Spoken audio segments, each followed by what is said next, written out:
Bidadari chapter 180 Straight to the Plan. Oh, enggak, Kek. Di sana ada perawat. Aku mau minta perawat untuk mengurusnya dulu.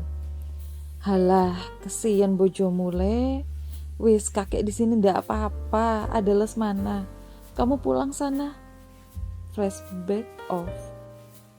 Shh. Tapi aku memang benar-benar kelewatan mungkin. Pergi tak memberitahukannya dulu, makanya dia marah padaku. Hesh. Reiko yang masih di kamar mandi kini membuka matanya sambil berpikir begini.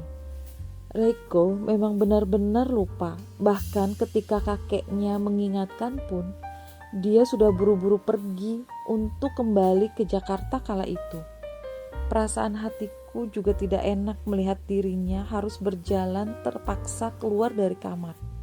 Tapi aku tidak tahu harus bagaimana lagi.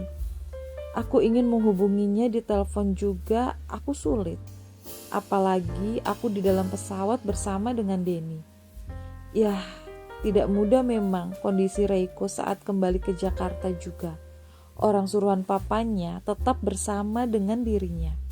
Kalaupun dia menelpon, ini pasti akan tidak nyaman. Dia juga tidak mau kalau sampai Aida kena masalah lagi dengan orang tuanya. Dan selama mandi inilah yang dipikirkan terus oleh Reiko. Aku yakin sekali dia pasti kesal padaku. Makanya dia bicara seperti itu kan?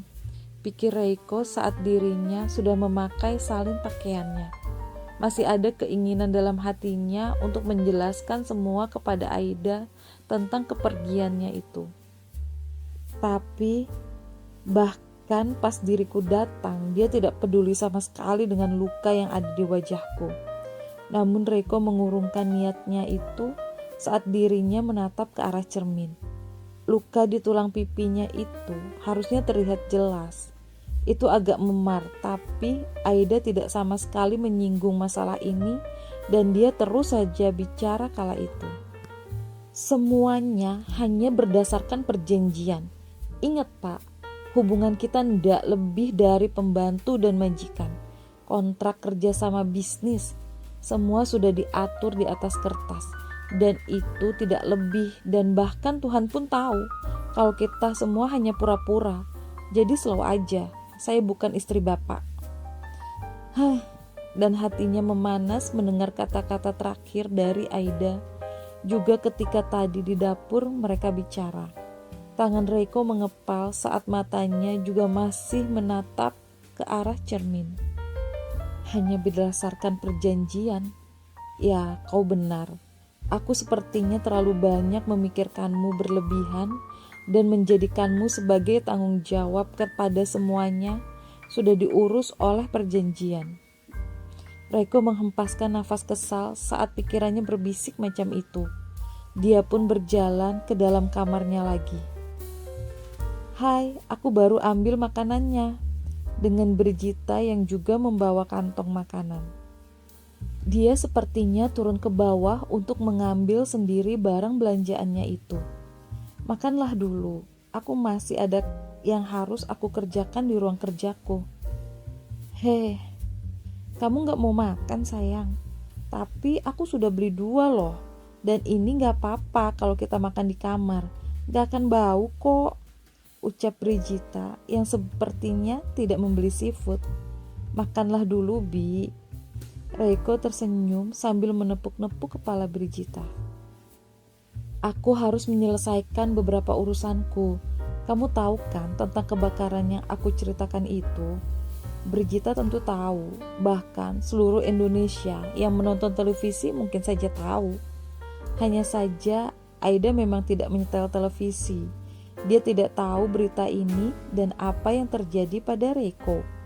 Berita tentang kecelakaan di proyek Aurora Corporation juga ada di berita. Tapi memang semua itu tidak dilihat oleh Aida.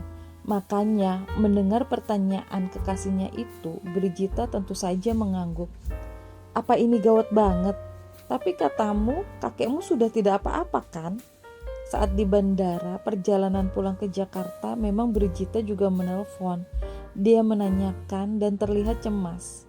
Dia juga bilang kalau dirinya akan kembali dan dia menunjukkan rasa khawatirnya begitu juga sekarang, dengan tatapan wajahnya yang membuat Reiko tersenyum. "Makasih ya, Bi. Walaupun kakekku bersikap buruk padamu, tapi tetap kamu masih peduli banget sama kakekku." "Ya iyalah sayang." Senyum Brigita pun muncul. "Kamu yakin gak mau makan dulu? Kamu udah makan?" Dari kemarin pun Reiko belum makan, yang dimakannya cuma sepotong kebab yang diberikan oleh Aida. "Oh, ya sudah kalau kamu udah makan." Tapi dia mengangguk tadi karena Reiko pikir kalau memang Reiko sudah makan dan tak terlalu lapar lagi. "Aku ingin mengurus dulu pekerjaanku. Ada beberapa hal yang harus aku selesaikan dulu ya. Aku pergi dulu." Reiko keluar dari kamarnya dengan langkah pasti menuju ruang kerjanya. Matanya pun melirik ke arah tas yang memang ada di dalam ruang kerjanya. Tapi dia tidak berekspresi apapun, hanya mengambil tas itu dan memindahkannya kembali ke meja kerjanya. Hening. Tak ada satu kata pun yang terurai dari bibirnya. Tangannya sibuk dengan matanya yang menatap layar monitor sesekali dan kadang juga menatap ke arah kursor. Reiko terlihat sangat sibuk sekali untuk sejam ke depan, dan tak lama tangannya pun bergerak lagi mengambil handphonenya. "Selamat malam Pak Reiko. Saya sudah membaca pesan dari Anda di email. Saya rasa tidak ada masalah. Kami bisa menghandle itu. Aku minta maaf karena aku memajukan rencanaku ini. Tapi aku harap aku juga bisa kembali lebih cepat, supaya aku bisa cepat-cepat juga membantu kalian lagi, tidak hanya memonitor lewat media online." "Oh, tidak masalah. Tuan Raihan juga udah mengerti keadaannya. Kami akan lakukan yang terbaik." Dan beliau juga mengatakan kalau tidak perlu mengurangi komisi Anda menjadi 10%. Tetap dalam hitungan yang sama, itu tidak masalah. "Tapi tetap saja dalam proyek itu aku pasif. Memang idenya dariku, tapi kalian yang bekerja." "Saya rasa keputusan beliau sudah final, Pak. Dan beliau memang bukan orang yang suka hitung-hitungan seperti ini. Kita akan tetap ke perjanjian awal." Reiko sebenarnya sudah meminta kebagiannya dikurangi, karena dia memang ingin membuat perencanaan baru. Ketidakadaannya dalam proyek tersebut membuatnya tak enak kalau mengambil bagian terlalu besar. Tapi keputusan sudah dibuat oleh penyandang dana dan Rehan. Tak masalah membantu proyek tersebut. Sungguh hati Reiko merasa sangat berhutang budi pada Rehan. Aku bahkan belum berterima kasih padanya karena sudah berkata baik tentang BIA dan membuat kakek mau memberikan modal pada perusahaan itu. Reiko berbisik di dalam hatinya sambil dia menatap ke arah layar monitor, dan tangannya pun kini menghubungi orang lain karena memang dia sudah merencanakan perubahan. "Reiko, apa kamu yakin malam ini juga kamu akan berangkat ke Timur Tengah?" "Abu Dhabi, itu planning awalku, Papa. Aku akan pergi ke sana dan aku akan memulai rencana untuk ekspansi ke Timur Tengah. Tapi, Papa, aku tahu kondisinya sulit karena pabrik kita baru kebakaran. Tapi aku ingin membuktikan pada kakek kalau kita tidak main-main mengurus perusahaannya. Dan bahkan aku akan menaruh perusahaan itu di atas semua bisnisku yang lain. Aku akan berjuang dan aku rasa aku akan memulainya lebih cepat. Aku yakin ini lebih baik. Lagi pula di sini tidak ada yang bisa aku lakukan karena Papa kan mengurus masalah pabrik dulu, bukan?" "Ya sudah, kalau rencanamu seperti itu, kamu bisa fokus di sana dan aku akan mengurus yang ada di Indonesia." "Baik, Papa, tapi aku nitip sesuatu untuk Brigita. Bisa Papa tetap melindunginya supaya kakek tidak mencari tahu tentangnya?" "Itu urusan mudah. Tapi jangan lupa ingatkan padanya untuk tidak datang ke apartemenmu dulu. Aku khawatir dia datang di waktu yang tidak tepat. Mungkin saat kakekmu datang." Tidak masalah papa, tolong siapkan transportasi untukku dan akomodasi. Aku berangkat malam ini juga dan tolong siapkan visa khusus untukku. Itulah akhirnya penjelasan Reiko pada papanya. Seharusnya dia masih bisa tinggal sekitar beberapa hari ke depan. Tapi Reiko meminta percepatan. Dirinya sendiri sekarang sudah tidak duduk lagi di kursi kerjanya dan sudah memasukkan barang-barang yang dibutuhkannya ke dalam suitcase. Keperluan yang urgent dimasukkannya ke dalam backpack yang kemarin digunakannya, sedangkan sisanya yang bisa disimpan sudah tersusun rapi dalam suitcase yang kini diseret Reiko menuju ke kamarnya. Kamu mau kemana? Jam sudah menunjukkan lewat dari tengah malam. Tapi Brigitta memang belum tidur karena dia juga sedang mengerjakan pekerjaannya di tempat tidur itu bersama dengan laptopnya. Jelas saja dia bertanya melihat Reiko yang sedang mendorong koper. Aku akan berangkat ke Abu Dhabi. Aku akan memulainya dari Abu Dhabi, bukan dari Mesir, untuk melihat seberapa besar kemungkinan produk perusahaanku bisa masuk dan diminati. Kenapa harus dadakan dan kenapa harus malam ini juga? Kaget Brigitta, makanya dia sudah menutup laptopnya dan kini menatap serius pada kekasihnya. Ini kesempatan untukku. Perusahaan kami sedang bermasalah dengan pabrik yang terbakar di sini. Tapi kalau misalkan di masa ini aku tetap bisa fokus untuk memasukkan produk kami ke tempat yang diinginkan kakekku, maka kepercayaannya akan bertambah. Ini akan memudahkan untuk kita juga untuk mendapatkan modalnya nanti. Wajah Reiko terlihat cemas. Kalau aku tidak berangkat sekarang juga, kakek pasti akan berpikir kalau kita harus memperbaiki pabrik dulu dan dia akan menunda ekspansi ke Timur Tengah. Ini berarti aku tidak bisa menunjukkan padanya kalau produk kami bisa masuk ke sana. Dan itu artinya modal untukmu harus ditunda sampai aku bisa memasukkan itu ke sana. Dan aku rasa perbaikan pabrik itu lebih dari 2 bulan. Sudah dibilangkan kalau Reiko adalah seseorang pekerja keras dan penuh perhitungan. Dia tak mau menyia-nyiakan ini, apalagi dirinya juga sudah mempelajari banyak hal tadi di ruang kerjanya.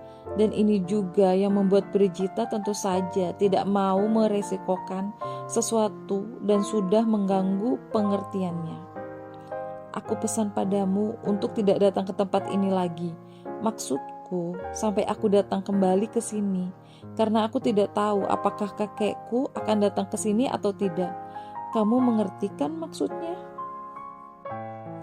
Iya sayang, tidak perlu pikirkan itu. Brigitta yang sudah menutup sleting tasnya pun bicara di saat Reiko sudah mendorong 2 kopernya. Dia membawa 1 backpacker dengan 2 suitcase yang kecil berisi dengan peralatan-peralatannya di ruang kerja dan yang besar berisi pakaiannya, itu pun juga tidak banyak. Lebih banyak keperluan pribadinya yang dirasa cukup selama dirinya tinggal di Abu Dhabi. Tapi kamu tidak boleh main-main sama wanita di sana ya. Kecupan yang diberikannya kepada Brigitta, tentu saja dengan anggukan kepalanya setelah mata mereka bertautan. Tidak ada yang memalingkan duniaku selain kamu. Ya sudah, kita pergi. Hati Brigitta begitu tenang. Ya karena memang pria itu sedang mengusahakan impiannya. Malam itu Brigitta terpaksa harus kembali ke tempat tinggalnya karena memang Reiko berangkat malam itu juga. Dia menghindari jet lag, makanya memilih penerbangan yang malam. Tak ada masalah untuknya, dia dengan tenang saja turun tangga walaupun tanpa disadarinya. Wajah pria di sampingnya ini agak sedikit keras, cukup tegang saat dirinya melewati tangga itu, entah apa yang ada di dalam benaknya. Kenapa diam? Saat mereka turun tangga dan sudah sampai di lantai dasar, Reiko memang tidak bergerak sebentar, seperti dia sedang berpikir. Makanya Brigitta bertanya, tak mengerti alasannya, apakah ada barang tertinggal di atas. Tidak apa-apa, ayo kita pergi.